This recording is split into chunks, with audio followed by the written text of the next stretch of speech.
Hello everyone, how are you doing today? I am back with my review of IDW Sonic the Hedgehog number 22. Sorry this review is a bit late. That's for a couple reasons. One, I'm kind of busy this week, which is why both this and the Tangle and Whisper miniseries aren't coming out till today. And also, I didn't know this came out today. I thought it was just Tangle and Whisper. It wasn't until a commenter reminded me that I looked and saw that this came out today. So I guess IDW is just like, it doesn't give us enough free publicity? That Silver Ace guy. How about we release 2 comics on the same day for him to review? Anyway, that said, let's hop into this comic and see what's going on. So we open with Amy essentially recapping what's been going on, and then Cream walks in, offers her some tea, and it's nice to see Amy have like kind of a real moment of like just being tired, and then she's talking to Cream.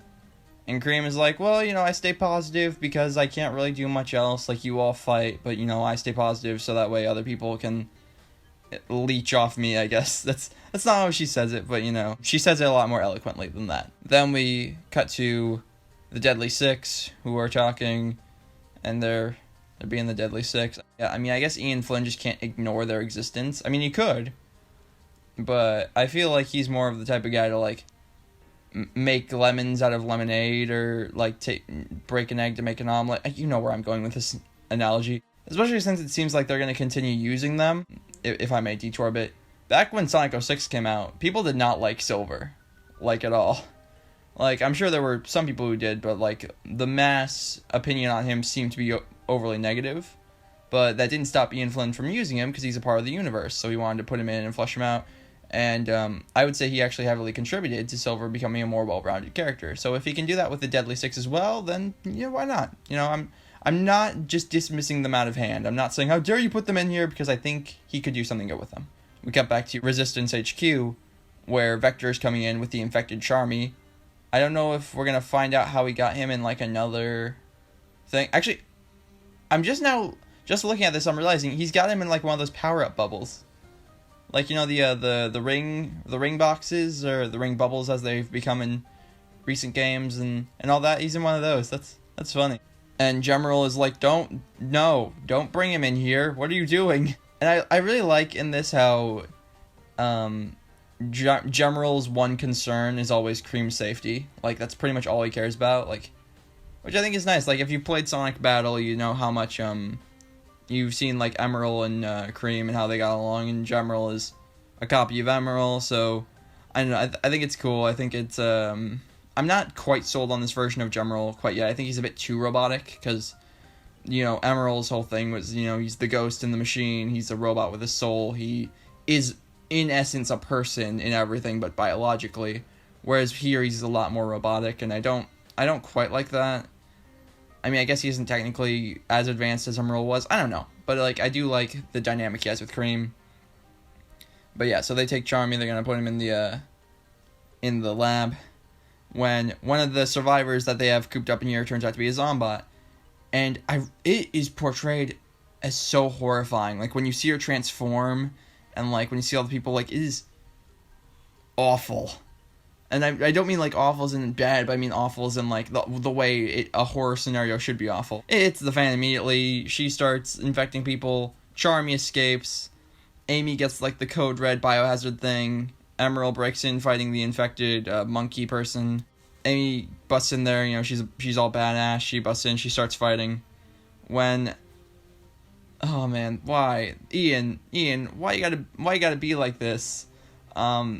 Vanilla gets infected, and they have to leave her behind. In fact, like, well, no, she asked to be left behind, because Amy, she's, oh god, this scene, I'm not going to do it justice with describing it, but it's on screen now, you can see what's happening, I guess, but it's very sad. So Amy grabs Cream, leaves Vanilla behind, and puts her to the shuttle, and they're, like, closing the doors, and Charmy breaks through. So Vector has to grab him, and which leads to him being infected, so he runs into the horde so he can, like, fight them off, so they have time to take off. And SBO is, like, devastated, Amy's devastated, Cream's everything sucks. Let's put it like that. Everything sucks, everyone feels awful, And then we get to the point that was at the end of the last issue where they're getting onto the thing, where Tails and all of them are getting onto the shuttle, when Tangle gets a thing on her communicator about something happening with Jewel, Jewel the Beetle, if you recall. And that's where the issue ends. Someone needs to give Ian Flynn a hug. This was just really sad. Like, don't get me wrong, I loved this issue. I absolutely adored this issue. This was the scene where Vanilla is like, just please take, like, she is not concerned with her own safety. She's just like, please take Cream to safety. That genuinely, like, got me a bit. And Vector's sacrifice was a cool moment, was a fitting moment for that character, I think. And his final words to SBO, and just I really like this issue. This comic has gotten pretty dark, like, and I know everyone's gonna come back, I know everything's fine, but I think this is a good way for them to, like, kill off their characters without killing off their characters, if that makes sense. And it's really cool. I really like this issue. Yeah, I don't know how they're gonna top it. In the next issue, is Sonic just gonna look at the reader and just go like, "Hey kids, do you know that you're gonna die someday?"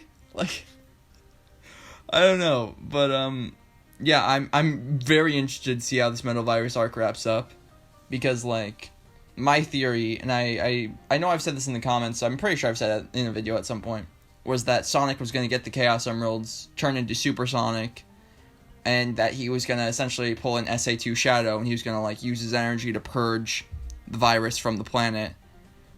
But I feel like at this point, I don't think they can do that, just because, like, they've built it up so much for him to just go like, "Oh yeah, brr," and then it's fine. So I don't know. Jeez, I'm sorry, I'm rambling at this point, but I really enjoyed this issue. We're gonna be at that 25th issue pretty soon, actually. That's only a few away. So although next issue we're stuck with Sonic again, so we'll see how that goes.